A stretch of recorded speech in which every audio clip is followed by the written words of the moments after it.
নমস্কার, জ্ঞান সঙ্গমে সবাইকে স্বাগত।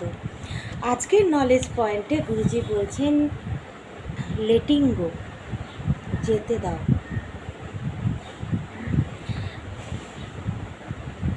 সব সময় আমি অনেকগুলো নলেজ পয়েন্টে শুনেছি গুরুজির কাছে, বা অনেক ইয়েতে মেডিটেশনেও আমি পেয়েছি লেট গো করার জন্য গুরুজি বলেছেন যেতে দাও।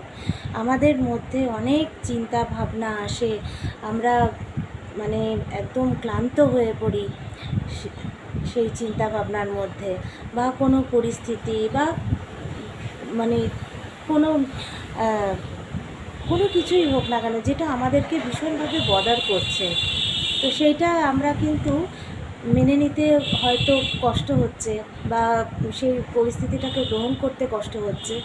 তো গুরুজি বলছেন, গুরুজি অনেক আমি নলেজ পয়েন্টেও শুনেছি, প্লাস মেডিটেশনেও পেয়েছি লেট গো করার জন্য। তো আজকের নলেজ পয়েন্টটা এই লেট গোর ওপরে, যেতে দাও। হ্যাঁ, দেখা যাক এখানে গুরুজি কী বলছেন। গুরুজি বলছেন যে হায়ার স্টেট অফ কনসিয়াসনেসে পৌঁছানোর জন্য কিন্তু কোনো জটিল স্ট্র্যাটেজির দরকার নেই। আমরা যে মনে করি যে আমি সাধনা করে আমি অনেক কি বলবো, হায়ার স্টেট অফ কনসিয়াসনেসে পৌঁছানোর জন্য আমাকে অনেক কিছু করতে হবে, অনেক জটিল কিছু করতে হবে। গুরুজি বলছেন তার কোনো দরকার নেই। সাধারণত আমাদের টেন্ডেন্সি থাকে প্লেজেন্ট ইমোশনটা লেট গো করার, এবং যেটা আনপ্লেজেন্ট সেটাকে ধরে রাখার। এটা সত্যি কথা। আমরা কিন্তু আনন্দের মুহূর্তটা আসলো, এবার সেই আনন্দের মুহূর্তটা আমরা এনজয় করলাম, করে নিয়ে ব্যাস, তারপরে সেটা আমরা কিন্তু ভুলে যাই, সেটাকে নিয়ে কিন্তু আমরা রেফার করি না বা মনে রাখি না, কম মনে রাখি। বেশি মনে রাখি কোনটা, যেটা আনপ্লেজেন্ট। কেন মনে রাখি? কারণ সেটাতেই আমরা স্টাক হয়ে যাই, ওটার মধ্যেই আমরা থেকে যাই, আনপ্লেজেন্ট সিচুয়েশনের মধ্যে, বা যেটা আমাদের সঙ্গে ঘটেছে আনপ্লেজেন্ট কিছু ঘটলে। তো যখন ধ্যানের মাধ্যমে চেতনা মুক্ত এবং পরিশুদ্ধ হয়, তখন অন্যের নেগেটিভ ইমোশন ধরে রাখার টেন্ডেন্সিটা চলে যায়। এটাই বলছেন গুরুজি, যে আমরা যদি নিয়মিত ধ্যান করি, তাহলে এই যে অন্যের নেগেটিভ ইমোশনটা ধরে রাখার যে টেন্ডেন্সি থাকে আমাদের মধ্যে, সেইটা চলে যায়। তাহলেই তো অনেকটা ফ্রি হয়ে যাওয়া যায় না, মনটাও ফ্রি, মাথাটাও ফ্রি। হ্যাঁ, আর অটোমেটিক্যালি তখন স্মাইল আসবেই। এটাই হচ্ছে আসল কথা, এটাই বলছেন গুরুজি। এবং এর সাথে সাথে গুরুজি বলছেন যে আমরা বর্তমানে বাঁচতে শিখি। নেগেটিভ ইমোশনটা কখন আমরা ধরে রাখি? ধরুন পরশুদিন কেউ খারাপ ব্যবহার করেছে, তাহলে সেই খারাপ ব্যবহারটা আমার মনের মধ্যে চলছে। এবার আমি কিন্তু সেই গত পরশুদিন যে খারাপ ব্যবহার আমার সঙ্গে হয়েছে, সেটার মধ্যেই আমি স্টাক হয়ে আছি, সেটাতেই আটকে আছি। তাহলে আমি এখন কিন্তু বর্তমানে থাকছি কোথায়? আমি তো থাকছি না, আমি অতীতে, ওটা নিয়েই ভেবে আছি।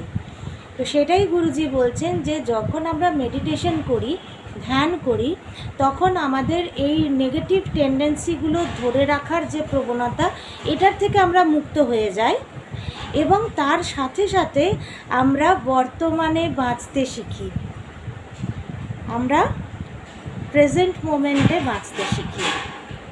সেকেন্ড, গুরুজি বলছেন যে তোমার চেতনা উন্মুক্ত হলে পুরো সিস্টেমটায় এই যে শারীরিক, মানসিক, আধ্যাত্মিকভাবে তুমি এলিভেটেড হয়ে যাও।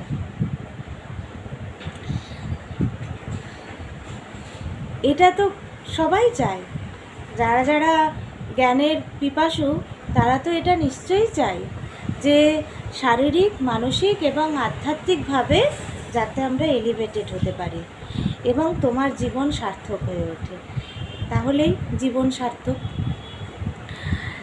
ছোট ছোট জিনিসগুলো বদার করে না, এবং প্রত্যেকটি ওঠা পড়া জীবনে এক একটি খেলার মতন এবং ইন্টারেস্টিং বলে যদি মনে হয়, তাহলে সেই সত্যটি তোমার কাছে স্পষ্ট হতে শুরু করে যে প্রতিটি মুহূর্তই তোমার বিকাশের সহায়ক এবং পরিপূরক।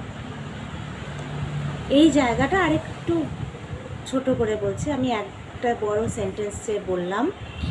সেটা হচ্ছে ছোট ছোট জিনিসগুলো তাহলে বদার করে না যখন আমাদের শারীরিক, মানসিক এবং আধ্যাত্মিক বিকাশ হতে শুরু করে, হ্যাঁ, এবং জীবন সার্থক হতে শুরু করে। তো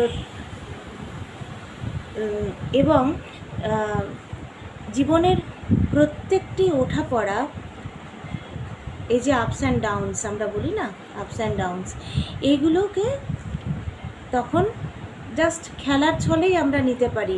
এটা নিয়েও খুব বেশি টেনসড হয়ে পড়ি না, হ্যাঁ, এবং কি ঘটছে, কেন ঘটছে তার উপরেও আমরা সচেতন হয়ে পড়ি। এবং সেইটা যখন আমরা করতে পারি, যখন এই জীবনের ওঠাপড়াটা আমাদের কাছে খুব একটা বদার করে না, আমরা এটাকে জাস্ট খেলার ছলে নিতে পারি, তখন কিন্তু আমাদের কাছে কি স্পষ্ট হতে শুরু করে না, প্রতিটি মুহূর্তই আমার বিকাশের জন্য সহায়ক এবং পরিপূরক।